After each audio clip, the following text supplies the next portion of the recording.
How far can you push yourself? How far can you keep going the way you are?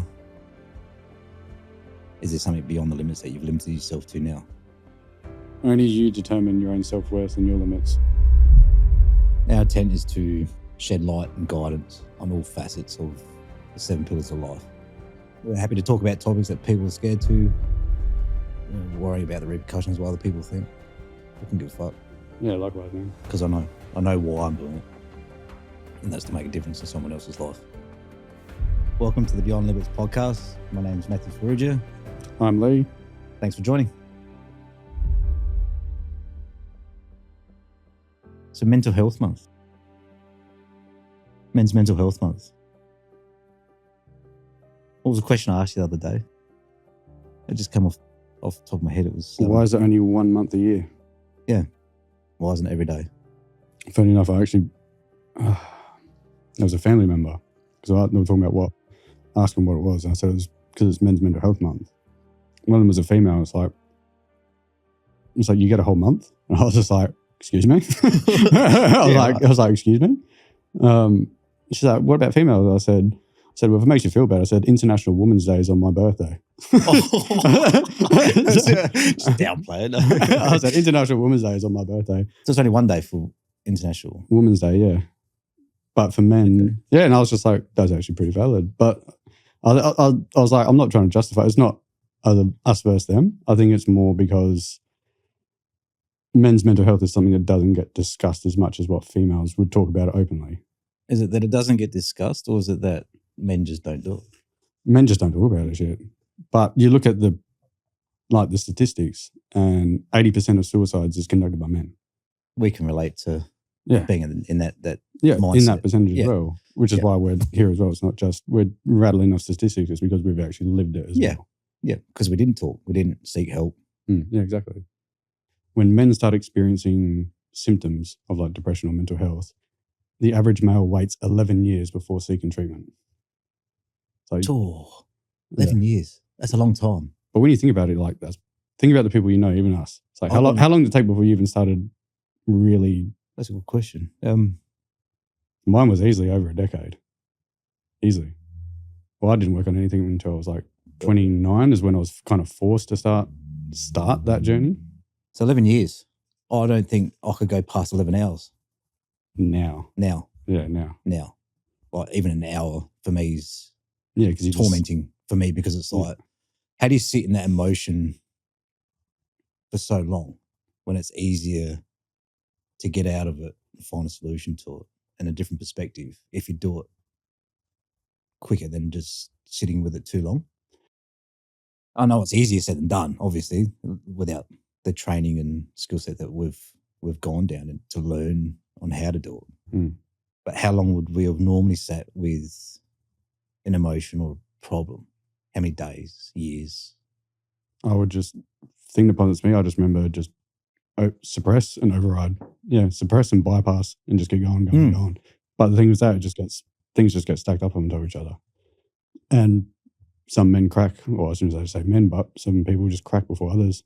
Some people can go their entire life. There's people you see and they're like nearly 100 years old and they haven't worked on anything. No. And it's like there's like heaps of vets out, not just vets out there, but they got PTSD and they've never been able to collapse any of the charges on it or anything like that. They don't even have awareness that's even a thing. What do you think would be the main stigma behind that mentality?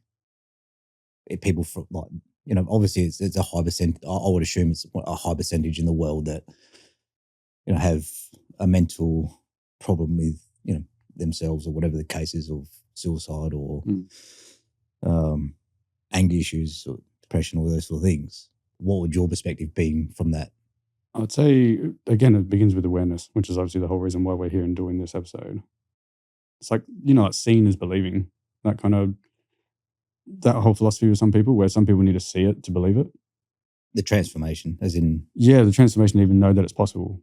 Because even like PTSD, even when I was diagnosed with PTSD and even when it gets spoken about, it's... People think that once you got it, that's it. And that is heavily reinforced as well, not just by the people who are experiencing it, but even certain practitioners even would actually reinforce once you got PTSD, you just get worse. When you said that, the thing that came to mind was that people get stuck on being given a title or being labelled as something instead of saying, here's a problem, but there's solutions to the problem. Yeah, and because labels, like we know how labels are great because it brings the awareness of what we're experiencing and it helps us identify and be like, okay, so this is what I'm experiencing. However, the danger side, if we're not aware of the opposite side of that, which is as soon as we get a label attached to us, whether we get diagnosed with depression or PTSD or anything like that, as soon as that label gets attached to us, the physical, emotional, thought patterns, all those traits, boom, unconsciously we just start running it. And then gives a reason to not do anything. It's like, oh, I can't do it, it's too hard because I've got this. And it becomes your identity. It's like, oh, I am PTSD. It's like, oh, I am depression or I am anxiety. It's like you're not. And it's PTSD and depression isn't something you can catch from someone. It's not like a flu or a it's like you know where my mind always goes anyway. Yes. But yeah, it's not something that you can catch. It's something that it's a pattern and it's something you have to run to get to that state. So you don't end up in depression because you've just walked past someone and someone's coughed on you. Like it doesn't work like that. It has to start like, the thought comes up, the emotion then goes with it, and then the physiology goes into it. That is a pattern, just like you grabbing your toothbrush, putting toothpaste on it, brushing your teeth. To get to the state of your teeth being brushed, you have to run the process and do those steps. It's the same thing with anxiety, same thing with depression, same thing with and trauma's slightly different. Trauma's more, you're just perceiving it as trauma, which I know obviously because you've done a lot of work with Demartini and that as well, which all that is just a ratio of perceptions. And the ratio of perceptions is out of balance and you're perceiving more negatives than positives. As soon as we stop being so tunnel vision on the negatives and you just start to broaden your horizon and look around at the other support that's coming in when you're being challenged, the benefits as well as the disadvantages, as soon as that neutralizes, it's quite mind-boggling with that perception when you're so focused on that one thing of a label or title that you don't think there's anything else to your life and you stay stuck in it and you wonder why you're living the same day in, day out mentality. Yeah. But I was diagnosed with major depression disorder, PTSD, but the whole disorder at the end of it, a lot of the training and stuff that I've been doing recently, all my mentors are all saying remove the disorder at the end. Yeah. And I know you've witnessed that as well. Well, I was going to ask you that question. Yeah, and it's because, that was a massive pattern interrupt for me when I first heard that. Because I remember they turned around and said, even if you got PTSD or depression, it's like you don't have depression or post-traumatic stress 24/7. And that's when I started thinking about it. I'm like, hang on. So anytime when I was having those PTSD moments, it's like, no, you have moments of post-traumatic stress. The flashbacks, the emotions coming up, the thoughts, the behaviors, the stress responses, like they're moments of post-traumatic stress.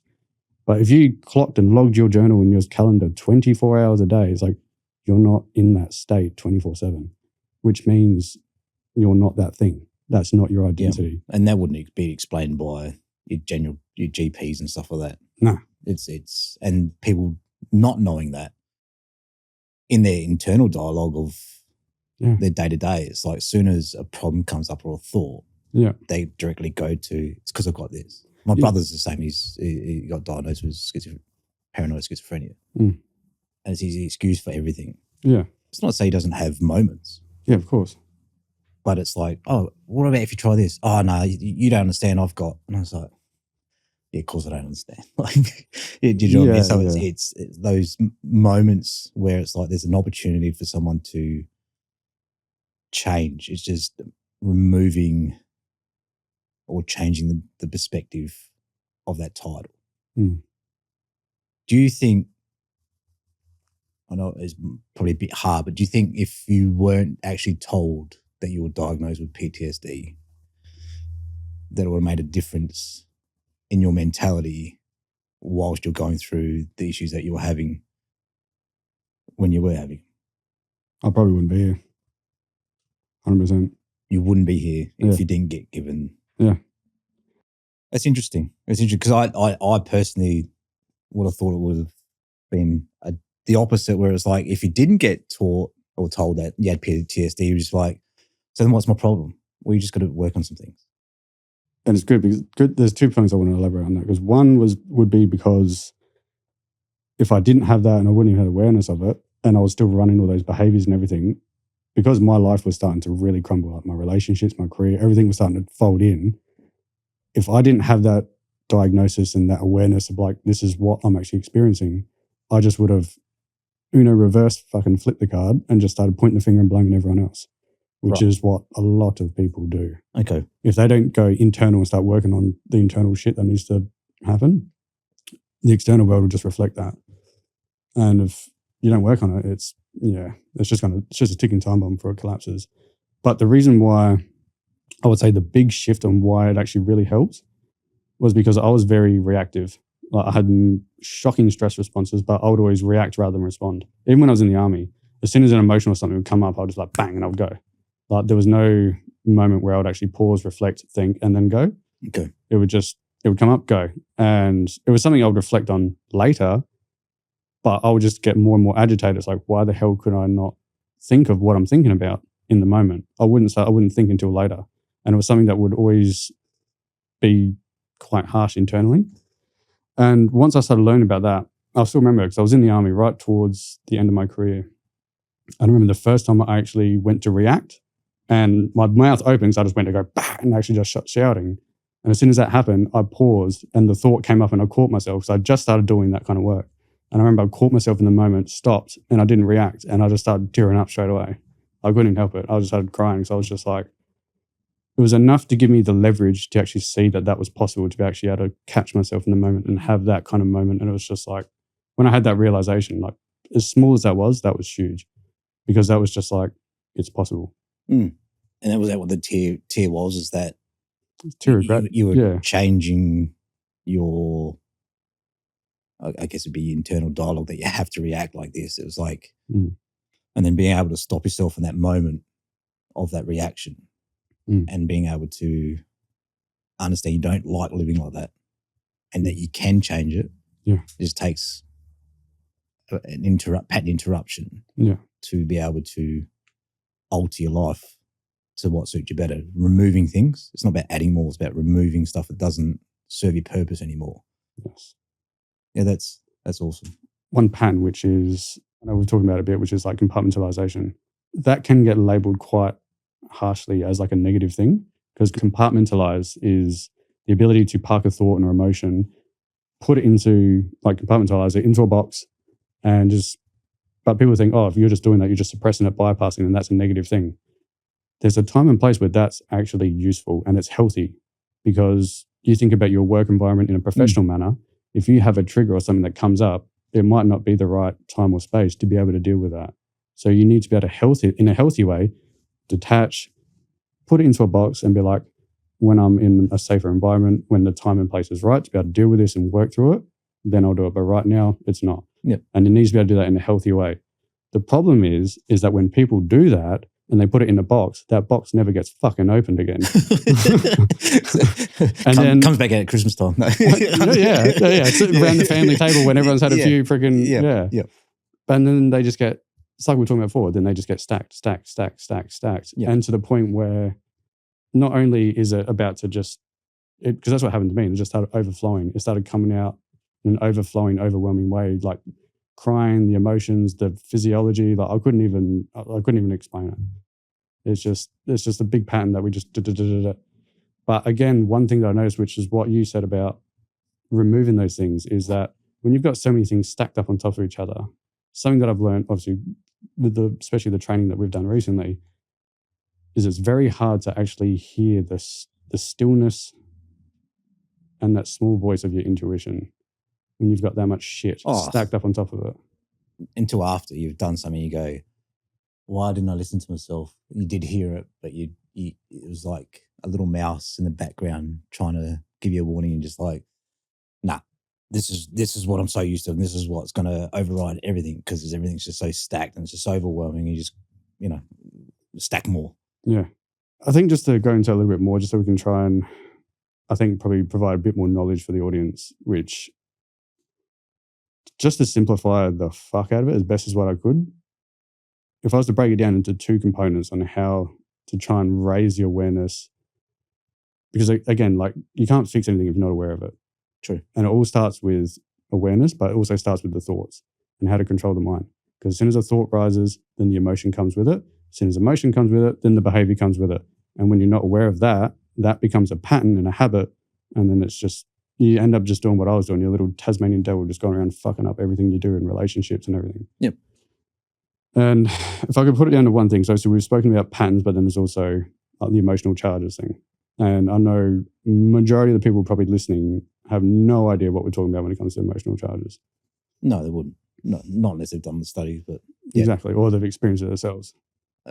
Maybe interpreting the words, but actually doing the processes in collapsing emotional charges or where they stem from and exactly how much they affect their life and stuff.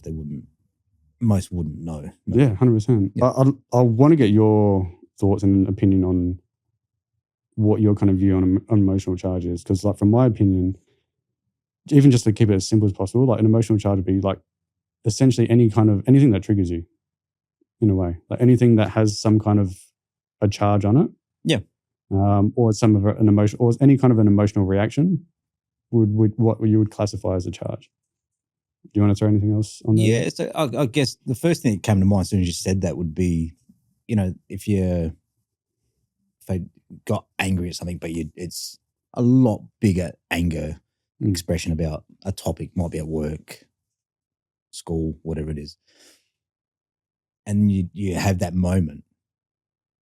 I remember a lot of the time I would actually, get angry and explosive. And then I would go, oh, that's because, this and this and this happened to me when I was younger. So it was an attachment issue to people in a not just in that moment. It was something that I'd lived from a long time ago. And I would use that as a reason to react the same way every time. And it gets worse. The less you address it or try to remove it and take control of it, the worse it gets, where, as you can relate to, there'd be moments where it'd be just, you'd get to the point you just react. The transition from the actual conversation to the emotion to the action, pretty much 0.1 of a second from one to the other, and you've punched someone in the face and there was no and it was like, oh, I didn't even think of that. It just happened. Yeah. And that was because it happened for so many years. So for me, it'd be identification with an emotion, not just on one moment, but many moments throughout life that you haven't worked on or dissolved. And on people as well. Yeah, especially on people. Because normally it stems from that, where it can be any emotion, hurt, anger, all those sort of things can lead to a spiral effect throughout life. Most of the time it is. I think that gives a pretty good understanding on what an emotional charge is, even at the simplicity or the simplest level. And again, obviously to collapse those emotional charges, which obviously this is work that we've learned, been trained up through obviously doing the DiMartini method, which obviously, again, that's just a matter of asking a series of questions in a guided way, obviously by the coach, to balance out your perception. So, because again, I know we've spoken about it before, but usually if there's a charge, you're just perceiving more negatives than positives. Or even if it's something, it might not actually even be that. It might be the complete opposite, where there's someone you're admiring and you're putting them on a pedestal. And then there's a charge on that, which might be the positive charge, which is called an ecstasy charge, obviously, because it's an extreme positive where you're just worshipping this person on a pedestal. But in reality, again, you go through the series of questions, and as DiMartini calls it, the traits of the greats, you go through those steps, same kind of thing, you start looking around, and you'll be surprised that you're admiring that trait because it's a trait that you're already displaying in yourselves. It just might be in a different form and you're just not aware of it. Yeah. Which is, again, that's why that famous quote from DiMartini, which is nothing's missing. Yes. Yeah, definitely. Actually, I remember one of the first times you and I met, and I said, I want to what do you want to do? What's your intentions and stuff? And I was like, I want to help other people better their lives. And you're like, oh, you're already doing it, dude. And I'm like, for what? And then I was like, oh. Yeah. I mean, because I used to put everyone else, because I'd spent all this time studying, from different mentors and professors and stuff like that on, different ways of life, spirituality to, breath work to, pattern interruptions, all those different things. That by living it and sharing it with other people, I was already doing it naturally. It wasn't in the form that you were admiring from whoever it was that you were fantasizing with that about. No. And then it was a good reset for me, because it was something that I hadn't worked on, was having that awareness that I had an emotional charge about being worthy enough to, or good enough to be able to help others, because I was scared of failure as well. Yeah. I didn't want to let someone else down, and that stemmed from other stuff. Where it's like, oh no, I'm not going to let someone else down. Yeah, because it's not me that's making decisions. They're getting given the information and the questions. It's up to them to change it and implement it into their life. Of course, and obviously that puts the responsibility on them, because you can be the best coach in the world, but if they're not playing the game, nothing will change. No, and you've got that confidence in yourself because you've done that internal work.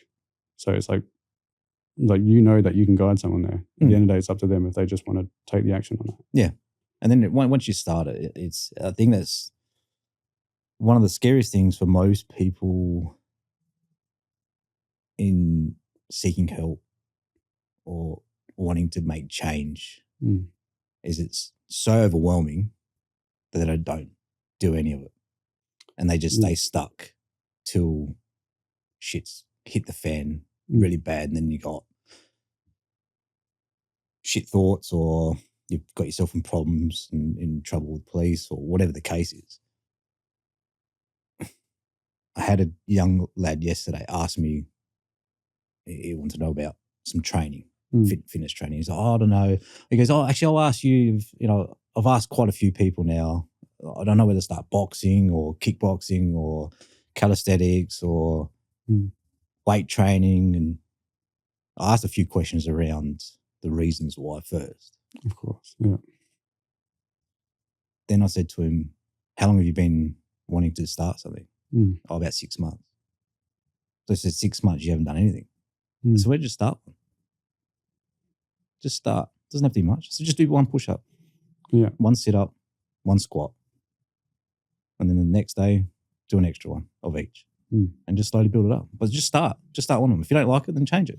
Yeah. It's because everyone's you're thinking about the finish line rather than just starting. Yeah. And to the point that if there's, especially when it comes to just work on yourself, and it's not, again, obviously, because what we both work on and what we kind of represent, which is, it's not just the mindset work. It's obviously, it's the body and the physiology and that as well. The training, the nutrition, the breath work, everything, and how the mind and body connects, and you can't have one without the other. No, definitely not.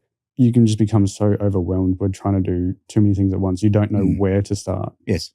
And especially when it comes to, like, people know, it's like, okay, if my mental health is turning to shit, I'm starting to feel depressed, anxious, these negative thoughts, intrusive thoughts, most people will start to go change or work on their physical side as well. And majority of the time, their mental health is shit because their physiology or their physical state isn't in the best health that it could be. And that's usually, they kind of feed off each other. Which, again, it's like, if you don't even know, even just trying to go to a gym or even just get into, like, whether it's boxing, like any kind of fitness.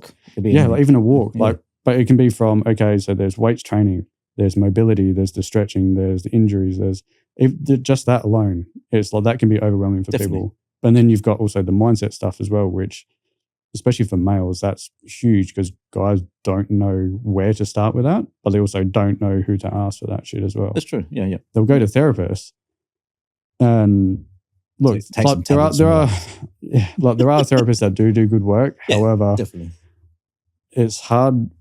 It's hard because, like, I'll say it blankly, like, therapists aren't really allowed to give advice. I know there's a time and place for it and there's reasons behind that. I get that. But that shouldn't just be the barrier that you just shouldn't be doing that 24/7, because even I'm a prime example of that. And this isn't the first time I've said this on the podcast, that when I was actually at my lowest point, when I was actually suicidal, it was actually my mentor, Josh, who's my personal trainer. He's the one that actually jumped in and saved my life and helped keep me accountable and helped keep me in line and checked on me. And he lives in the UK. Never met him before in person. But my psychs here that I was seeing, they actually pushed me closer to actually top of my life than they did actually helping me in that moment. And it's not because they didn't know how to, it's because obviously I've done the training as well, so I know. They got to that point and I could see them, their mouth open, they wanted to say something, but then they closed it and stood back. And as soon as I saw that, I was like, the system just stopped you from saving a life. And it's like, and you just allowed that. And when I saw that, it was just like, yeah. But there's a reason why I don't do therapy anymore through the system, because there's pros and cons to everything, but like we're here to help people and help people change things. And the biggest thing, which is a lot of mainstream psychology, they'll look at the facts, but they won't try and find the meaning in some of the events or situations, experiences. And what you, obviously, because you've done some similar training to what I have, how the fuck can you collapse an emotional charge if you don't find meaning in the experience? No, you can't. Exactly. You can't. Which is why, obviously Dr. DeMartini's like does what he does. And yeah, and it's not just his work as well, which obviously that's the emotional charge thing. The other side of it, which is, you've spoken a lot about it, which is pattern interruptions, things like that. Yep. Obviously the emotional charge is because you've ran a pattern that's led to getting an emotional charge. So obviously this is how once you identify and you're like, okay, that's a charge. And that's the state that we're in now, where, look, obviously we're not perfection, we're still only human, but like I'd probably say 9 times out of 10, if we have a charge that comes up now, like we've both witnessed it and we've both seen each other collapse charge as well, whether it's anger, frustration. Instead of us now, where I would usually go punch shit and go and like just bah, bah, bah, bah, bah. Yep. Now it will just come up and I'll just go, oof. And I'll just notice it. I'm like, oh, that's yucky. I'm like, oh, sticky. Yeah. And if you start throwing the humor on it, you're just like, oh. Yeah. But you just start feeling it rather than actually going into it now, which is, anyone that needs to even know what I was like before, like, that's huge. Oh, but that's huge for anyone. Yeah. But when it comes to the patterns though, so it's like, okay, so you know how to identify and then collapse the emotional charge. But then how do you stop the patterns from running into even creating a charge in the first place? It's all sweet if you know how to collapse the charge, but if you're not cutting the root that keeps causing the fucking habits that keep creating the charges, you're just going to keep coming back and just doing that work. Oh, definitely. Which is great to have there, but if I could narrow it down just to keep it as simple as possible for men to start thinking, okay, where do I want to work? Start with the patterns as well. Yes, we've got the emotional charges, but you need to learn how to stop the patterns and be aware of them in the first place. Yep. And again, that's where, like we spoke about before, there's like compartmentalization, locus of control is another one. That's like mainstream psychology as well, which you're trying to control what's outside of your control. So anything that's outside of your direct influence. So other people's thoughts, people's opinions of you, their behavior, the economy. Like the economy and stuff, that one's huge. How many people are blowing up on social media getting triggered off like fuck because of what's going on in the economy?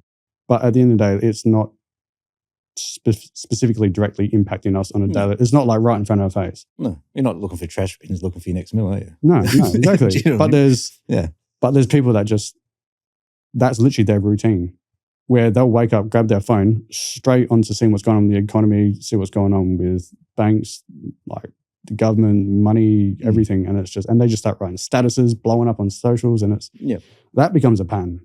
And that can just create, because there's nothing you can do to control that. No. And if you're just getting worked up over that, that's just the simplest thing. So like that's another pattern. Ambiguity is another massive one, which is obviously projecting into the future. How do you spell it? No. Ambiguity. Hey, let me write it. Hey, Siri. So it's like, it's like, that's a big one as well. Like, I still catch myself for it all the time, but which is projecting into the future. Yeah. And the fear of the unknown. Yeah. Because you're trying to make... What if this happens? What if that happens? Yeah. It's a big internal dialogue that a lot of people do. Yes. And it's debilitating. 100%. Because it's like you're making assumptions, but I think the biggest one is when you're filling in the blanks. I would say that's because like it's like, okay, so you've got something that's happening, or if someone did something, but you can't see everything else, and you're sitting there going like this, and you're like, if that happened, that means he did this, and you're filling in blanks, but you're just making assumptions of something that hasn't even happened yet. Yeah, and you're just you just naturally start getting anxious because as soon as you're doing that and you're having that thought pattern, whether you realize or not, that emotion's coming up. Definitely, well, it's like that the scientific proof that the psychological side of us doesn't actually know the difference between a lion chasing you and you picturing a lion chasing you. Yeah. The fear of that actual moment is interpreted the same. 100%. So if you're constantly, stuck in doing stuff like ambiguity in, what happens if this happens and what happens that happens and what happens if they say this and then I'll say this, but if they say that, then... And you're going around fucking circles. Because I used to do it all the time. And it is so draining. It's so draining. Like and nothing's even happened. You're sitting there in your head. Yeah. And I talk about this regularly where a lot of people can't train or like as in weights, whatever it is, without having music on. They can't go for a run without having headphones on or someone with them to talk to. And that's because it's that internal dialogue that's normally the biggest issue. Yes. Because when you're in those moments, they're the ones that make the biggest difference. If you can just slow it down and just talk to yourself with love and guidance, that's where you're going to make the changes. Because trying to think of what happens if this person says that, what happens if this happens, and then what happens if whatever the situation is, if that happens, you just lived a movie, a scene in your head, a horror movie. Yeah. That's hasn't even happened. Yeah. But you've felt it. 100%. You're feeling those emotions. Another pattern, which you're already highlighting, is like internal-external orientation, which is you're treating feelings as facts, which again, you're projecting into the future. That's creating an emotion. And because the emotion's coming up, it's like, if I feel that, that means it's a fact. You might not be having that thought thing, but if that's coming up, it's like people run that as a pattern. Like it's in psychology, that's why it's known as internal orientation. So you're treating the feelings as facts before it even happened. And it's like, not everything you feel is valid and is a fact. Yeah, like obviously there's the balance between like the intuition and listen to that, sure. Yeah. But at the same time, it's like you got to know the difference. And the thing is too, is it's that most people know as law of attraction. If you're constantly thinking this person's going to react this way, you're going into that moment with that energy. You're going to attract it. 100%. Might not be to the level that you had it in your head, but you're still going to attract that moment because your energy's, it's like a magnet. Yeah. It's saying, I want this because I've thought about it. Yeah. And it's a hard pattern to break when you've done it for so long. Yes. Again, oh man, all these things are popping up. It's like another pattern that just reminded me, which is what you're talking about, is like globalization and globalizing, which is when one problem becomes your entire identity. Yeah. Yep. Which like if something breaks and someone just go, oh, of course that breaks. Everything I touch breaks. Yeah. Of course that happens to me. Everything happens to me on a daily basis. And then you just walk around, just anything you actually, no, I'm just going to say anything. In the army, we used to call it sex fingers because anything you touch, you fuck. Yeah, because it's like you just start identifying that as your entire identity, and it becomes like a biased pattern that your lens and you're looking around just focusing on the negatives. Yeah, right. Because it's just like, but that's a pattern, and like people just get stuck in that and they don't even realize it, and they just think, oh, it's me. Everything just always fucks up for me. But again, that comes back to what you're saying about your internal world reflects your external world. So it's like the energy you're putting in. So you're running those patterns, the energy. Yep. And then you're looking for it as well. It's like, of course, you're looking for shit, you're going to find shit. Yeah.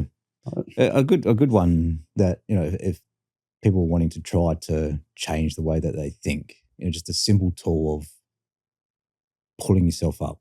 And when you start to think like that, you have the control. Just say, hang on a sec. I don't want to feel that way. Would you say that's where breath work could really comes into play? Huge. Yeah, 'Cause definitely. I know that's when I started doing meditation and Pattern breath work. interruption with breath work. Yeah. Yeah. Because it trains the mind to be able to slow down. And it's like you said, it's having all the different tools in your belt when you need it. So, and I think breathwork, meditation, all that kind of stuff, like mindfulness, as well as having the awareness of patterns, charges, all that kind of stuff as well. But you need to do the breathwork because the breath is what connects the mind and body together. Yep. But it's controls the nervous system as well. Yeah, 100%. 100%. So that's why I was just curious, like, would you feel that breathwork really helps you kind of slow down and just massive catch those thoughts, especially with that internal dialogue? Absolutely massive in work, in even just in this interview. Yeah. Like in our podcast. Like there's times where you start to feel your breath gets a little bit shallower and then it starts to amplify. And you just, without, most people wouldn't even be able to pick up on it, but you'll slow your breath. Yeah. And then you just feel more relaxed. You're not holding your breath as long. It's more controlled. And it just resets you and you get back to that more comfortable state of thought process. True. But yeah, even in work, training, physical training and stuff like that, you know, it's, which actually on that topic, physical training, where psychs and that wouldn't even recommend it or say that it's, you know. The physical exercise. Physical exercise. And I know from both of our stories where, you know, physical exercise was definitely for me was the foremost start to me changing my thought processes and stuff like that. And people go, but physical, it's hard. But that's the thing, is even if it's something small, it's a matter of you actually having that internal dialogue. It's like, no, I am going to walk around the block at 6 a.m., 6 p.m., whatever it is, lunch break. That starting the physical training is also the start of your mental change. Like for me personally, I knew mentally I wanted to change because of where I was at in my life. Yeah. You know, going from a suicide attempt that failed to where the fuck, what am I going to do from now? I need to do something to change. And I didn't know where to go. I don't like reading or didn't like reading then. You know, where do I go? And I was at an event and I was sitting there and I was like, people were drinking and stuff and I'm not a big drinker. I think I had one drink maybe.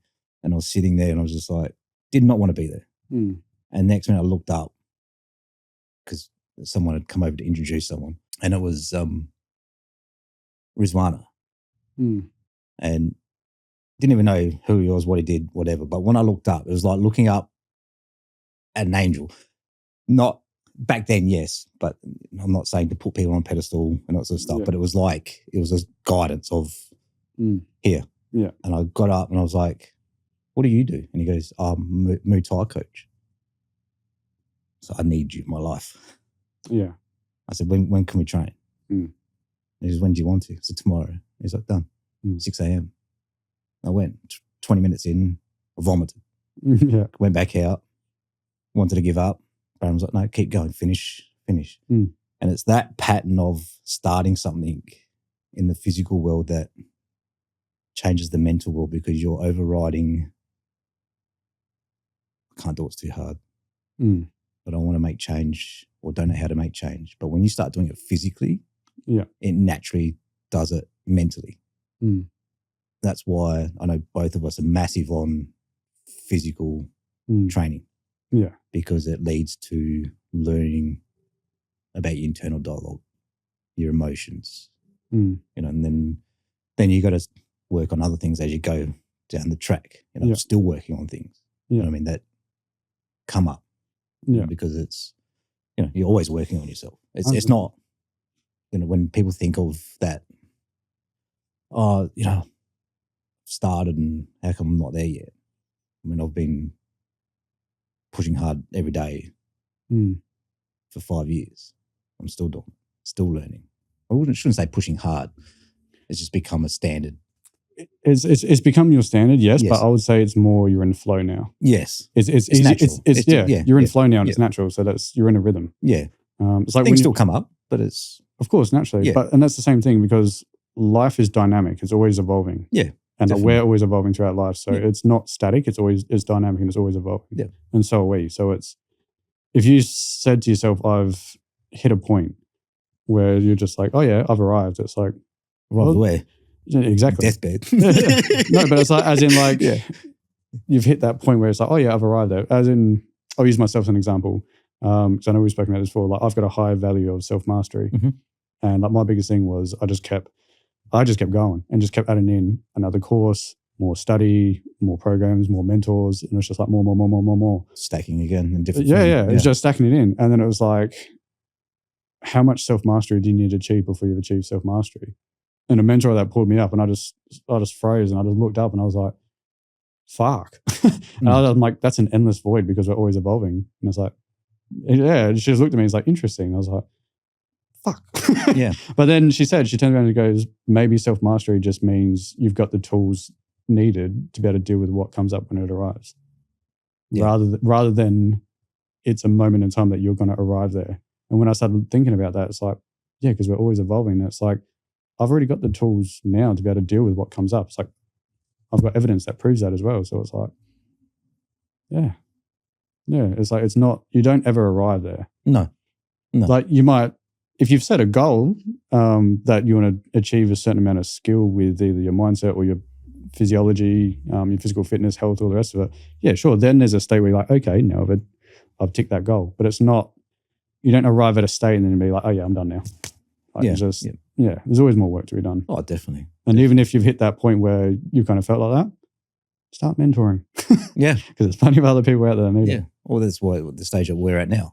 Yeah, 100%. Because we've done so much work on all facets of life, when it's mental, spiritual, physical, emotional, the seven pillars, seven areas of life. Seven areas of life. But it doesn't mean we've mastered them. No. Do you know what I mean? It is what is mastering them? Yeah, that's what I mean. What is mastering it? I mean, at the end of the day, it's becoming, learning, constantly learning. You're going to meet new people, and it'll bring something up, and you go, I never thought of it from that perspective. Yeah. I think one of the biggest things for, the topic of men's mental health this month is just starting something small. It's hard to get out of that cycle that you're in, and just starting something small. Just do it. Like the old famous Nike saying, just do it. It's a matter of just starting something. I guess the other thing that helped me down the track as well is that if you're in a position to have or reach out to someone that can help you keep accountable. Yeah, that's huge. That makes a big difference. We did most of ours by ourselves. Yeah, which is also why I think we're doing what we do now. Yeah. Is because we know what it's like to go, not just experience it, but to also go through it alone. Yes, and we're not relying on an external source. No. For validation, for guidance or anything. It's just like, I've got to make the decision to change the way I'm living, because if your mental health is not healthy, then there needs to be a change. And the only way to change is just to start something. And it doesn't have to be big. It doesn't have to be the entire, unravel the whole fucking lot in one sitting. Just one little bit, and then just build from that. Just like you did with all those stackings. Just start with one box. Yeah. Grab it, dissolve it, next one. And just slowly work through it over time. Be patient with yourself. Actually, when you're speaking of that, I'm having like a visual of a knot, like an actual, I don't know, it's my own rigging days starting to pop into my head, but. What's your favourite knot? One's a pretzel. It's only because it's food related. Yeah, so I had the visual of like a knot. So it's like, because that's what it felt like for me when you were speaking about it. Because like we're just so knotted up, especially when we start this journey. Like we're just this big knot. Yep. And you just undo it a little bit. As soon as it starts to unravel that tiny bit, and you get that little bit of friction in. Well, not friction, but it starts to unravel. That's a tiny bit where that first little trait or habit comes in. I did just enough work at the start with that first step, which unraveled the knot a tiny bit for that thought to come in that stopped me from being reactive and allowed me to respond rather than react. Yeah. That as soon as that was that tiny little bit was enough, and then it was like, shit, I can keep going. And then I'll just keep going. The more that knot unravels and you start doing more and more and more, and you start to free up more and more and more with the mind, with the body. Yeah. I was doing a lot of mindset work before I got back into the physical health. Okay. But then I got to a certain point and I realized you can't have one without the other. Definitely. And then when I went through that physical transformation, I naturally felt how much my mental health and my mindset just started going. I was like, whoa, it was like it's not just essential, it's like it's fucking very essential. And you can't have one without the other. Or you can get your mindset and your mental health to a certain point, but it's like yin and yang. It's like you can't have one without the other. No, you definitely can't. Yeah, and it's once I started feeling that is when it's like, okay. But again, most people just don't know where to start. And like you said, just taking that first step of something. And yeah, I think that's just where it all starts. It's just having the awareness, taking that first step. Yeah. Seeking out guidance as well, because definitely. Because you're not alone going through it. No. And you don't have to go through. You feel like you are. You do, especially. You feel like you're the only one that's going through it. Yeah. But that's because you're the only you. Yeah. And again, this is when we just become so tunnel vision on it. It's like, no, this is my problem. No one else is feeling what I'm pain. My pain's worse than everyone else. Fuck off. And it's just like, no. Yeah. You just become so tunnel visioned on it that you're not, anyone that even tries to come in to show you opposite ends, you're just like, fuck off, and you start palming away. Yeah. That's like, sometimes you just need someone to help broaden that perspective just a little bit, that you just start seeing how good life actually still is happening for you around you. Yeah, definitely. We can just, our ratio of perception is going to be out of whack. Yep. And if we've had multiple things stack on top of each other, like, it's valid. It's valid that you're perceiving more negatives than positives. Oh, definitely. But that doesn't mean that's actually how it is. No. It's just a habit that this is the way that we've been trained because of our experiences. And like, sadly, most of us don't even start learning about the stuff and working on it until you get to a certain point. No one's kicking goals in all 7 areas of life and goes, fuck yeah, I'm going to go work on my mental health. It's like, usually not until you have a reason, you've experienced it or you've witnessed someone experience it, it comes into your awareness and you actually start to feel how important it actually is. Yeah, definitely. But again, like that ties into like the statistics I know that we spoke about earlier, which was like, was it like 80% of suicides is conducted by men, which is fucking huge. And the other one I know, which I know you liked, males start experiencing symptoms for 11 years before they seek help, which even when I look back at how long it took me before I was forced to start it, I was already over 10 years. So it's, even for myself, that's valid. And it's like, I don't know, the other one that I think it was last weekend when we were at boxing together. There's a quote that rocked me that I saw, which was, most men die at 25. They just don't get buried until they're 75. Yeah. Triggered another thing in my thought process was, around masculinity, is that a lot of men are scared to be vulnerable. Yes. Yeah. When I started working on being vulnerable side of things, there's one thing I really learned about myself when I looked back at my life, was that the times that I actually allowed myself to be vulnerable was actually when I performed my best. Oh, do you want to elaborate a little bit on that? So, for example, if I just allowed things to happen and not think about it, not try and control it, not be worried about what anyone else is thinking about me, or if people will accept me or get validation from other people, if I just be myself in the moment and just go with the flow, being vulnerable as me, as me, if a situation did happen, my mindset and reaction was at its best. I was more in control. There wasn't a confusion on how I should act, and then you react and you go, oh, fuck, I didn't want to react like that, because you're so worried about, what does this person think? What does that person think? What if someone's thinking this? What if someone's thinking that? And I need to act this way because I'm a man, and I need to be tough, and just be yourself, man. We know you're a man. You're biologically a man. Okay? Yeah. Just accept it. You don't need to act in a certain way to portray that you're a man. If you just be vulnerable, be yourself. I know the more I do that, the better I am in all aspects of my life. because I'm just me. Yeah. I am as I am. I love that, man. And it's that mindset of being vulnerable that you're more in your space, you're more grounded, you're more balanced because you're comfortable within yourself. And it's a hard thing to get to that point because a lot of people are having that internal dialogue of, the ambiguity and stuff like that, where that'll stop you being vulnerable. Yeah. Doesn't mean you're weak. No. I'm actually more dangerous when I'm vulnerable because my reaction time, my thought processes is more balanced. That I'll see things and control things in my life to my values and not other people's. Yeah, 100%. It's like what Jordan Peterson says, which is a man should be capable of being dangerous, but he should know how to control it. 100%. It's our job. Yeah. And that's what creates a safe space for a woman. Yeah, 100%. Because they want to feel safe in a man that can control his space. I mean, there's a lack of that. Yeah, 100%. And it's especially this day and age where it's not talked about. Yeah. And it's not a cool thing. But the world lacks it. And that's why a lot of women that have had past relationships that are shit, traumatic in that for them, it's hard for them to let another man in again. Because men aren't working on themselves either.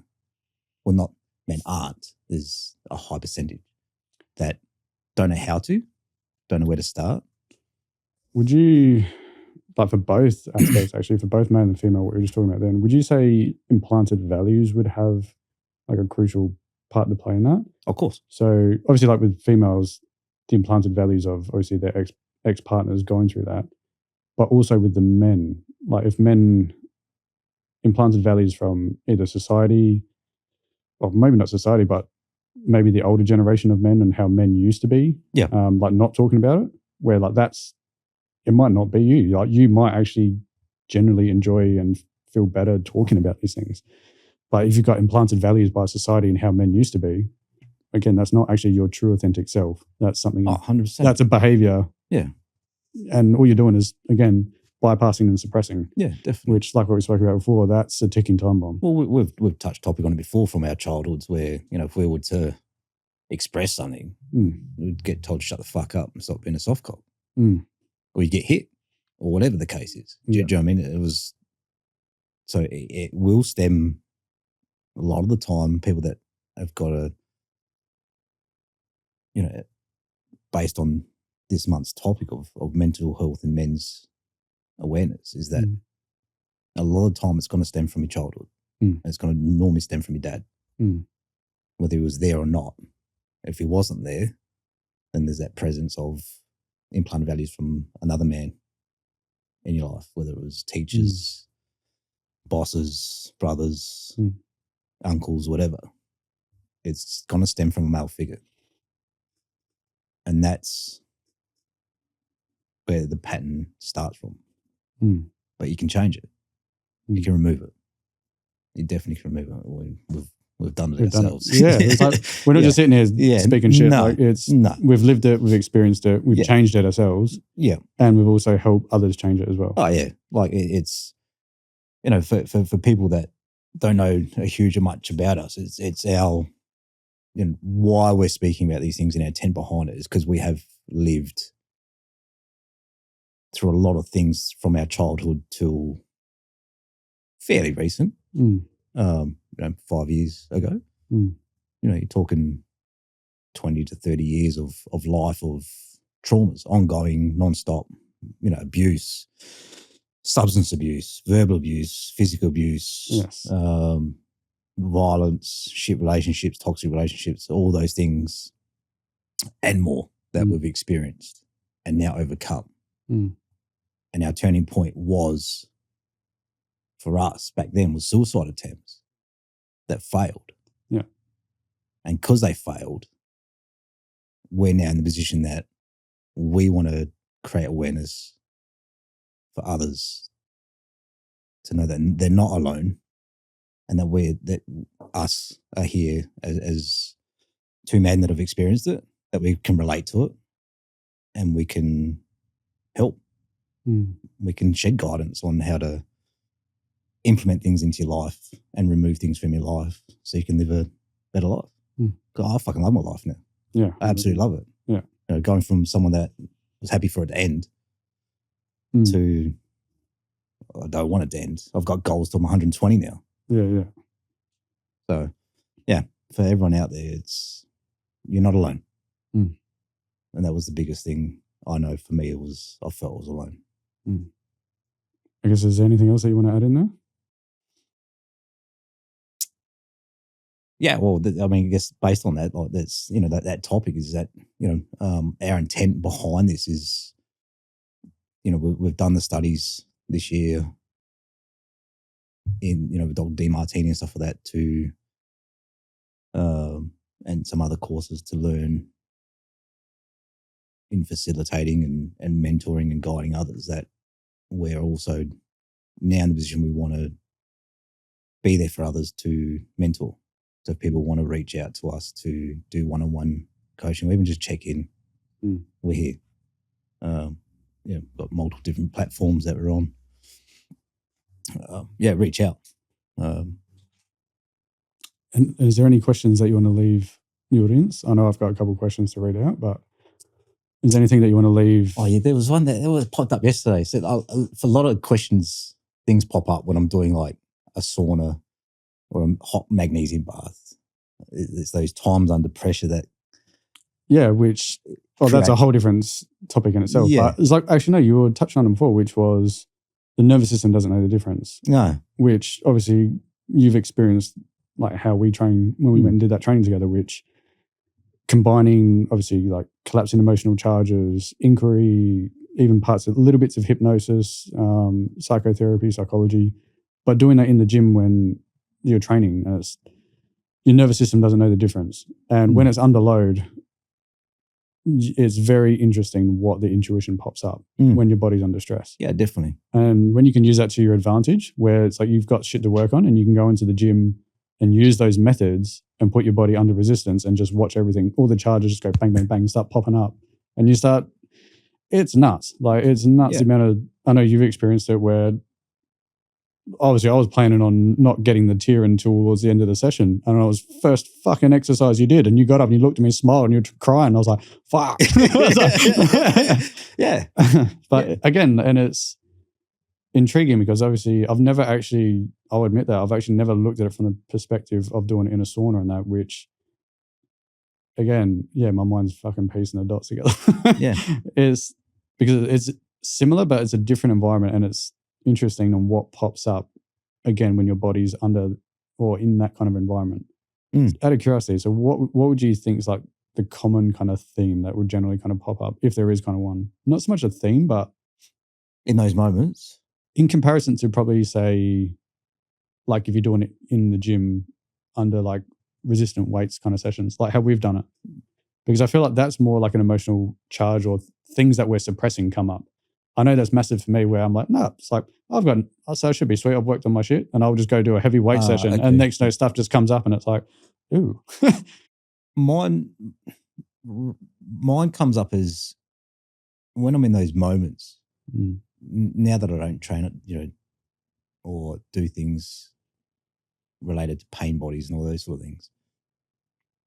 When I'm in a position where I'm under pressure, like in a sauna, and it's 65 degrees, I'm sweating and I want to get out.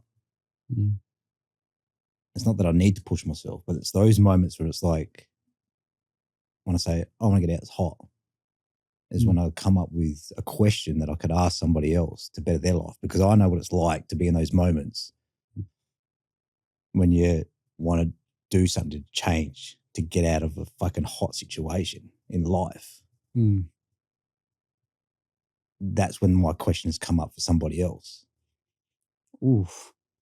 Like yesterday when I sent that question, it was like, if there was something that you could change in your life that scares you, but you just did a minute start to it, what's the worst case scenario out of just starting the smallest part of it? What's the worst case scenario? But I think important is to also make sure you also, if you're going to sit there and think about what the worst case scenario is, get your yin and yang on. Make sure you also visualize what the best case scenario is. Yeah, definitely. Yeah, because the amount of times I catch myself doing all the time. Anytime I do project in the future, I reckon probably 9.9% of the time, out of 10, I'm focusing on what the negative outcome is. Definitely. Like you're not focusing on best case scenario. Yeah. And when I sent that to that 3 or 4 people, I followed it up with, I don't want your answer, but just sit with it and talk to yourself with love. Just answer it out of love. Don't answer out of, oh, fucking hell, I should be doing this and I should be doing that. Just, what's the worst case scenario? Oh, you'd be surprised that it's not that big of a scenario. You could maybe come up with one. But if you just did a smallest little change. Oh, actually, that's a big point. It's not what would probably come, it's what you come up with. Yeah. Ooh. And that's the question to ask yourself, is that if there's something in your life that scares you to make a change, if you did make a minute change to that issue, what's the actual worst case scenario out of it? If you were to implement something good. And what actually would it be, not what you come up with in your head? No, what would realistic? Not, what happens if this happens or that happens? What happens if I fail and all that sort of stuff? Just that small, minute. Yeah, 100%. Yeah, I love that. Actually, I'll read out some of the questions I got just before we finish up. Again, it's pretty much like what you touched on before. It's not something that we want the audience to answer. No. It's just something to take away and actually start, just to get them to start thinking about it. What emotional trigger has been trying to teach you something? What thought do you repeatedly rehearse? What story have you been telling yourself? What are you carrying that no longer belongs to you? What are you trying to control that cannot be controlled? And what emotions have you practiced so often it feels like it's part of your identity? You've gone deep into thought just from that. Yeah, I think it's more, my mind process went with answering those questions. Just to be gentle on yourself as well. Like what you were saying before, don't beat yourself up about it. No. It just look at it as, if you know that that's present and that you're doing it, then you have the capability of doing the opposite. 100%. And just remember that it's called the hero's journey for a reason. Exactly. I wanted to say that to you as well. I haven't even responded to you yet, but there's a message from someone I served with. Well, we knew of each other, and we've been friends on Facebook for fucking like over 10 years. Never spoken to him. And he sent a message yesterday and it was replying to your story. And he was reaching out and he was just being grateful. Awesome. Yeah. Love it. I was going to screenshot it, send it to you, and I'm like, no, I got to tell him personally. Because I've read the name and I'm like, we've never spoken.